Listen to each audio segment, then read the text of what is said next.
All right, we're going to do a fire it up with a Fisher here. It is a CA-875.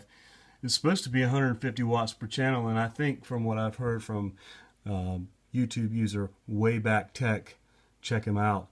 From what I've heard from him, this Fisher stuff, if it says it, it really means it. You know, I know like the Marantz does and Sansui, but I'm not really familiar with this stuff. With 550 watts consumption, you really can't argue with that. They have all their own special connectors for your inputs, anything. So we're gonna do a little fire it up. It's even got a power supply out, I guess, for some accessories. I'm not really sure what a CRW-875 is. I haven't looked it up. And an FM-875, maybe the tuner runs off this power supply or whatever. I don't know. 2 switch outs, of course.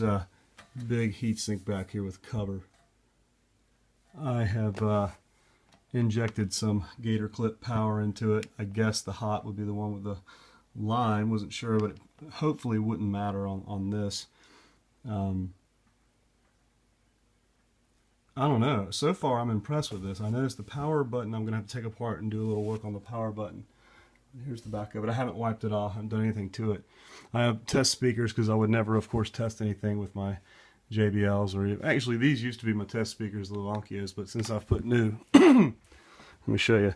I had some, not Advent, but not Harman Kardon, but the other really good guys. It's I can't remember. Anyway, I took the front panel off and I glued in these really nice, they're not Advent, but these really nice tweeters in there. And ever since I did that, I kind of don't want these to be test speakers anymore. I paid $10 for these at a yard sale, actually.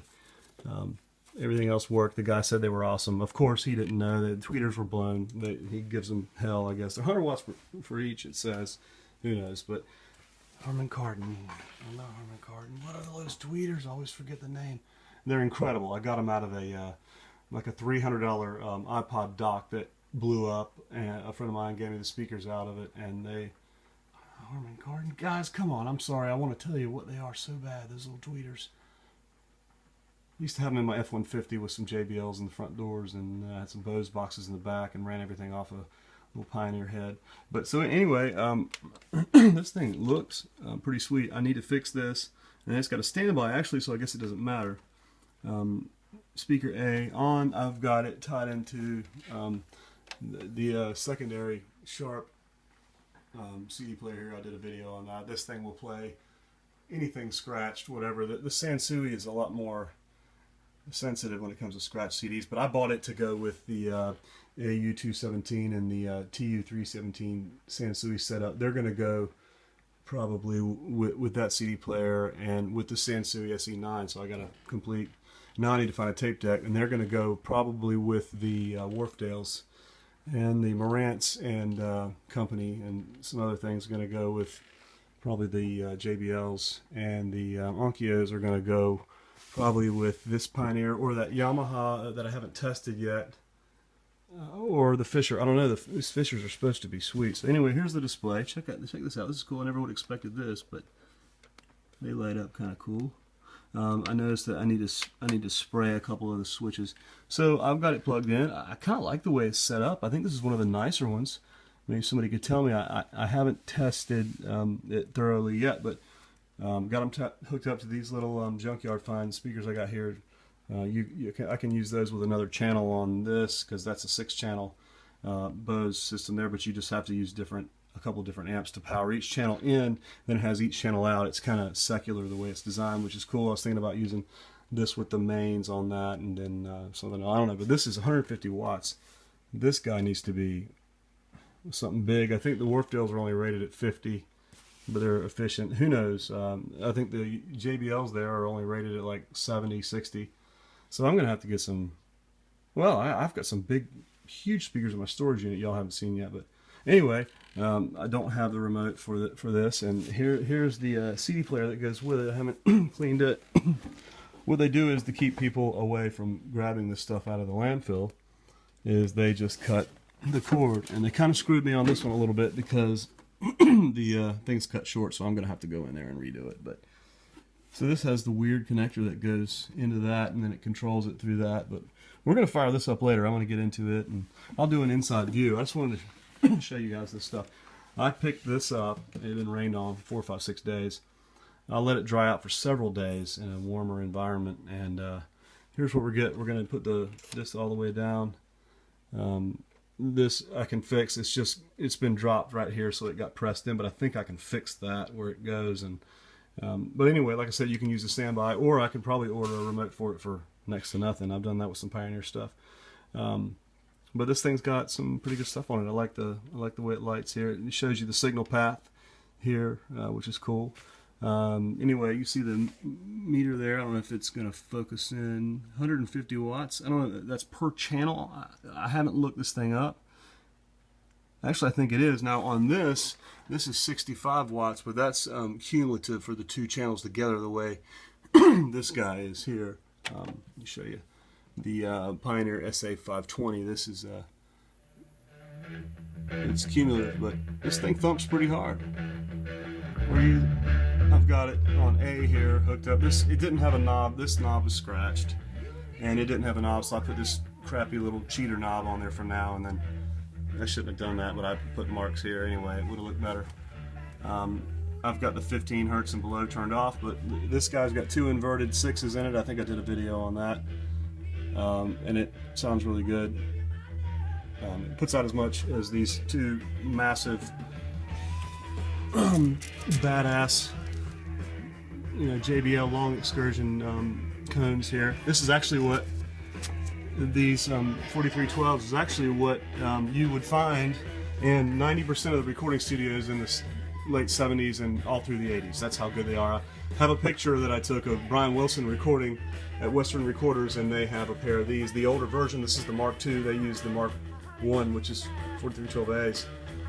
So I can properly listen to Beach Boys on my JBL. So let's, without further ado, let's turn off the CD player here.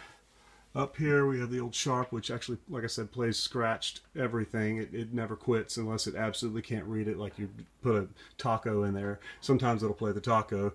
You put a wallet in there, it'll tell you how much money you have. I think I paid $4 for that. I've had that thing for 15 years from a pawn shop. So let's check out the, let's turn off this speaker selection switch so you can see the little Yamaha is tied in for test speakers, because I do not want to ruin this stuff. I would, like I said, cry like a girl. I've had these for almost 20 years. So let's go play here. This is a band called 8 Foot Groove. Don't own the copyrights, of course not, but they're good. They were a local band. I saw them play, bought the CD a long time ago. And that's playing into here. As you can see, the little meters there, they're bumping a little bit. And oh, great. So I pressed that, it turned the switch off. But so I've got to fix the switch on this thing, as you can see. And let's start with the left channel. Get it up to about 0.2 watts. Left side 1 watt. The right side will show you.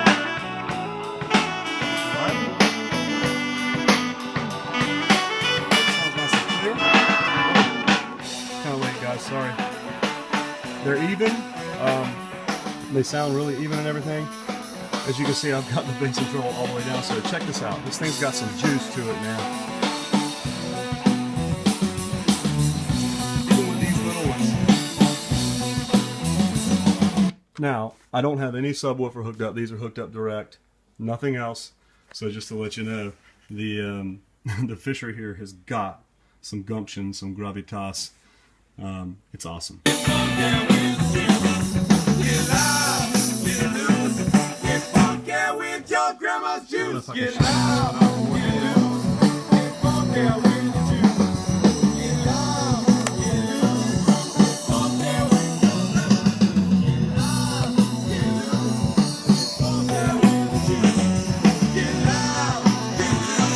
get funky with your grandma's juice.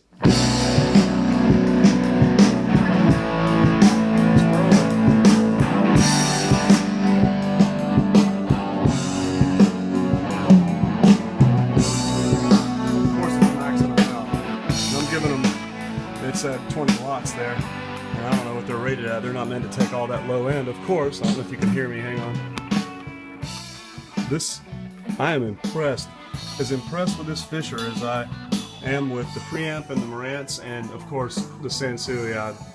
Sansui fanatic, but this is just a first little check. As you can see, little skinny wires, and these Yamahas are just a Chinese version. They have no rating because they're meant to go with a sub, so it of course would filter out all the low end, but we're giving it hell here at 20 watts, and this Fisher is awesome.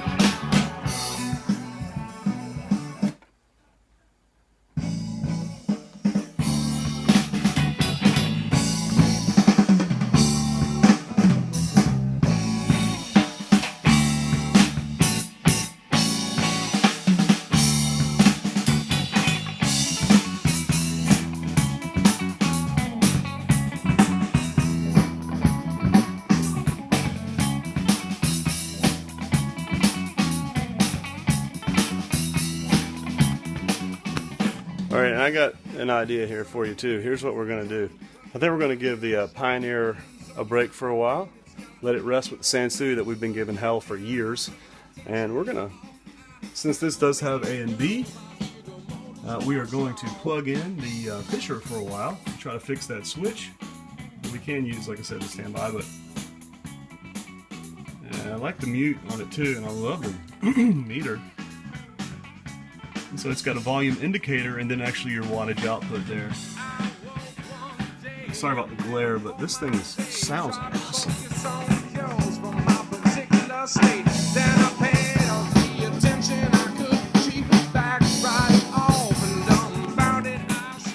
So there's the Fisher. People throw this stuff away, guys. People throw this stuff away. It was out in the rain, had been thrown on the concrete. I picked it up upside down with its friend, the CD player here too. I'm sure I can fix the CD player with nothing. Picked them up, poured the water out of them, let them dry out for a couple of days, and put a makeshift gator clip cable that I use to test stuff with. And people throw this stuff away, man. I mean, put it in a closet, guys. I mean, put it somewhere. Give it to someone who will use it. It makes me sick to see this stuff. People are just... And then what did you get? You got some Crossley. Look up Crossley EOL and see what some people like Shango and some of these other guys think about the newer stuff. Then think twice about throwing this stuff out. Just because it looks old, and that usually means it's better. Thanks for watching, guys. Unbelievable.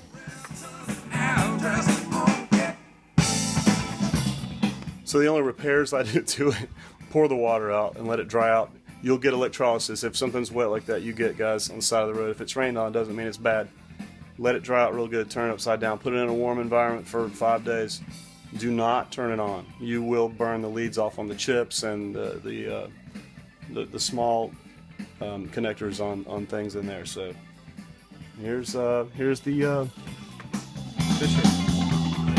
Next video, we will have the Fisher in the setup here, and I don't think we're going to use the Marantz as a preamp anymore until I get the new amp put in there. If you guys want to fix that board for me to put in that Marantz, I'll pay you. I'll get you the papers on it and the SAMs or whatever. If you'll fix it for me, I'll send you the board. I'll pay you, and I'll pay for the parts. I'll pay for the shipping. Somebody let me know. I could do it. I don't have, any proper test equipment, and I want it biased right. That's the main thing. I don't want one channel real loud and the other not, and one with a little bit of distortion. I want it biased, and there's not a lot on that thing. Anyway, blah, blah, blah. The Fisher. Thanks, guys, for watching.